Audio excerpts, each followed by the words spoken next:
NCERT video में आपका स्वागत है। आइए शुरू करते हैं इकाई 3 हमारा खान पान। पाठ 9 है आलू की सड़क। तो आइए शुरू करते हैं पाठ 9 आलू की सड़क। सुने कहानी। यहाँ पे एक चित्र दिया हुआ है जिसमें एक भालू को आप कुछ सामान ढोते हुए देख सकते हैं।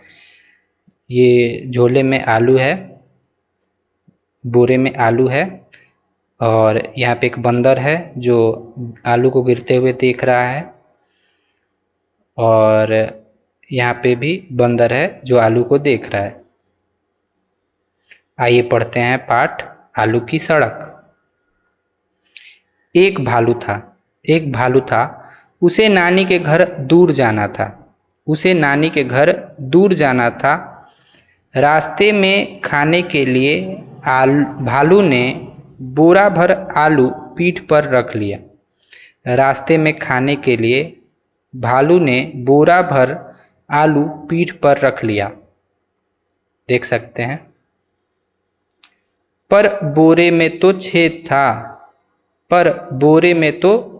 था। भालू आगे बढ़ता जाता, धप धप धप। बोरे से आलू टपकते जाते, टप टप टप। भालू आगे बढ़ता जाता, धप धप धप। बोरे से आलू टपकते जाते, टप टप टप। रास्ते में पीपल के पेड़ पर एक बंदर बैठा था। उसने भालू से पूछा, कहाँ जा रहे हो भैया?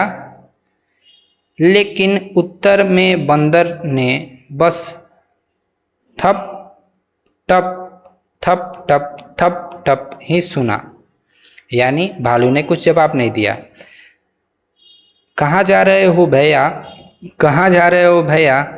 लेकिन उत्तर में बंदर ने बस थप टप थप टप थप टप ही सुना। उसने पेड़ से नीचे देखा। उसने पेड़ से नीचे देखा। रास्ते में आलू पड़े हुए थे। यह देखकर बंदर मन ही मन बोला, भालू चाहे न बताए पर मैं पता लगा सकता हूँ। समझ में आ रहा होगा, आलू गिरा हुआ देख के बंदर बोल रहा है कि भालू चाहे न बताए पर मैं पता लगा सकता हूँ। वह खुश होकर पेड़ से नीचे उतरा। चंदन यादव। समझ में आ रहा होगा, बंदर आलू खाते खाते भालू कहाँ जा रहा है उसके पीछे पीछे जाएगा। शिक्षण संकेत। बच्चों को इस कहानी को अपनी भाषा में सुनाने के लिए प्रोत्साहित करें। बच्चे भालू, बंदर, नानी आदि से जुड़ी अन्य कहानी या कविता भी सुना सकते हैं। बातचीत के लिए। 1. बंदर ने कैसे पता लगाया होगा कि भालू कहाँ जा रहा है? तो बंदर आलू को बटोरते हुए या आलू जहाँ जहाँ गिरे थे उसे के पीछे चलते हुए जाएगा और पता लगा सकता है कि भालू कहाँ जा रहा है। दूसरा, भालू ने बंदर को कोई उत्तर क्यों नहीं दिया होगा? तो भालू न चाहता था कि बंदर को पता चले कि उसने अपने पीठ पे एक बोरी आलू लिया हो। इस वजह से वो भालू ने बंदर को कोई जवाब नहीं दिया। तीसरा, यदि रास्ते में पानी होता तो थप की जगह क्या आवाज आती? तो थप की जगह छप छप आवाज आती, छप छप की आवाज आती। रोड जो रास्ता कठोर था इस वजह से थप थप की आवाज आ रही थी। यदि रास्ते में पानी होता तो छप छप की आवाज आती। चौथा, अगर बोरे में छेद नहीं होता तो कहानी में आगे क्या होता? अपनी कहानी सुनाइए। तो बोरे में छेद नहीं होता तो अपनी कहानी खुद बना के सुनानी है। आवाज़ें तरह तरह की। हमें आसपास कई प्रकार की आवाज़ें सुनाई देती हैं, जैसे घंटी बजने पर टन टन। हमारे आसपास कई प्रकार की आवाज़ें सुनाई देती हैं, जैसे घंटी बजने पर टन टन, बादल गरजने पर घड़ घड़, पानी टपकने पर टप टप। बताइए इन वस्तुओं की आवाज़ें कैसी होती हैं? पानी में चलना छप छप,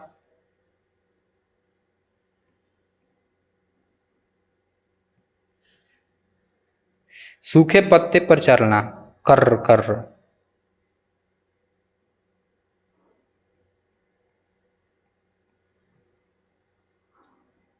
कर्र कर्र, गुब्बारे का फूटना फट फट फट फट, बर्तन का गिरना टन,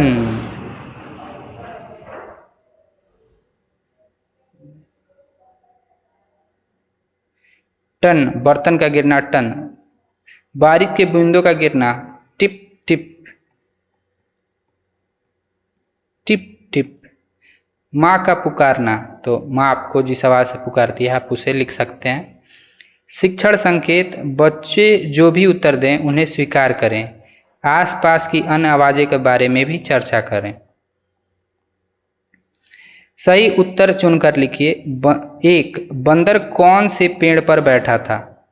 तो पीपल के कि बेर के? तो बंदर पीपल के पेड़ पर बैठा था। दूसरा, भालू कहाँ जा रहा था? तो भालू नानी के घर जा रहा था।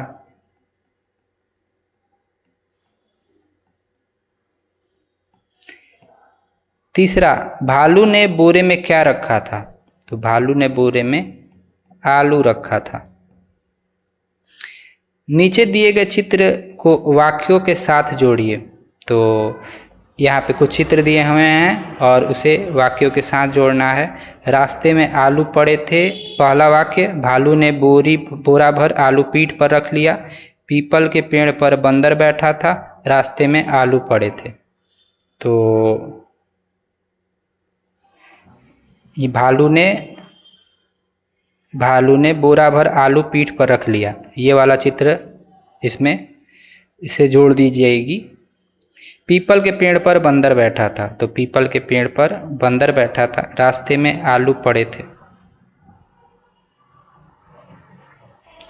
रास्ते में आलू पड़े थे, देख सकते हैं रास्ते में आलू पड़े थे।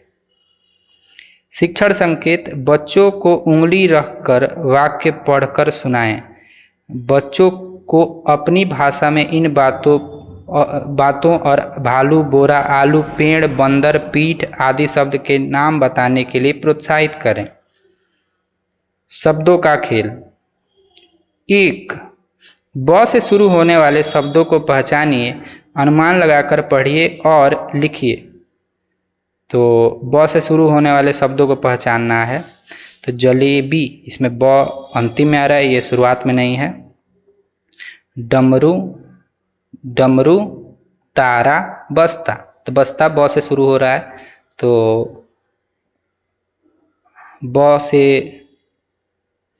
तो जलेबी,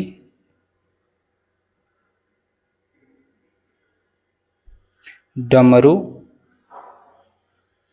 तारा, बस्ता, तो बस्ता ब से शुरू हो रहा है, ध्यान देंगे।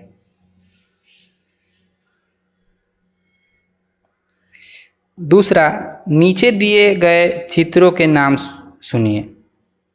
तो नीचे दिए गए चित्रों के नाम शिक्षक पढ़ेंगे, बच्चों को सुनना है और फिर बोलना है। उल्लू, कुर्ता,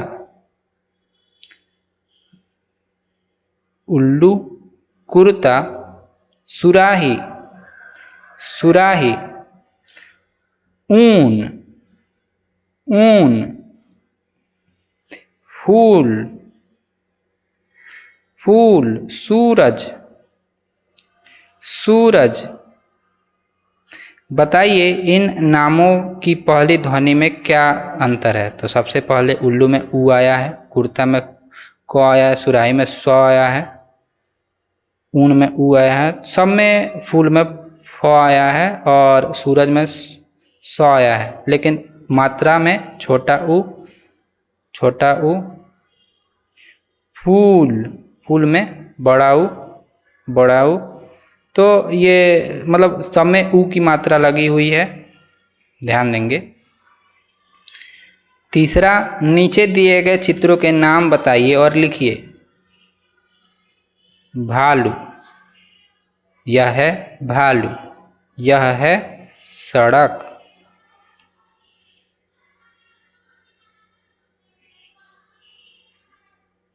यह है, ये सड़क है, यह है टमाटर।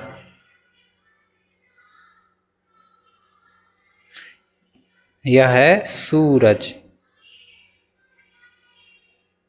सूरज। 4, भालू शब्द में भा और लू अक्षर जुड़े हुए हैं। यदि भा की जगह का और ला, ता, बा, सा जोड़े तो क्या शब्द बनेगा? इन्हें लिखिए और पढ़िए। तो क से लू जोड़ा गया कालू, ला से जोड़ा गया लू लालू, लालू, लालू, तालू,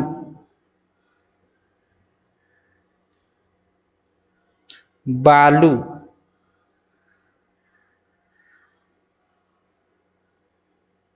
सालू,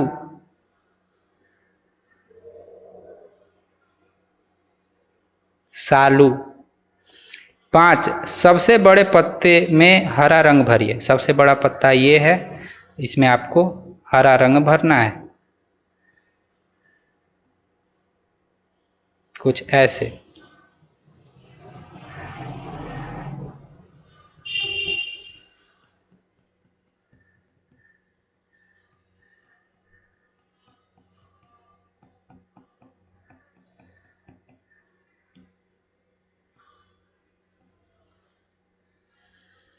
शिक्षण संकेत: उल्लू, कुर्ता, बगुला, ऊन, फूल, सूरज, उल्टा, तरबूज आदि शब्दों की सहायता से बच्चों को ऊ और बड़ा ऊ की ध्वनि, आकृति और इनकी मात्राएं, छोटा ऊ, बड़ा ऊ से परिचित कराएं। लू से बनने वाले शब्द भी पूछें। तो ये जो ये बड़ा ऊ है, इसका उच्चारण सूरज, फूल, ऊन, बगुला। ये छोटा ऊ, ये कुर्ता, कुर्ता, कुर्ता, उल्लू। तो ये जो लू बड़ा ऊ है उसे थोड़ा देर तक पढ़ेंगे और छोटा ऊ को जल्दी पढ़ेंगे, थोड़ा जोर देंगे। उल्लू, बगुला, ऊन, ऊन, फूल, सूरज, उल्टा, तरबूज। तो उन चीज़ों पे जोर देना है जिसमें ये बड़ा हुआ है, छोटा ऊ पे कम जोर देना है, जल्दी पढ़ना। आप और वीडियोज़ के लिए NCERT वीडियो को सब्सक्राइब कर सकते हैं। धन्यवाद।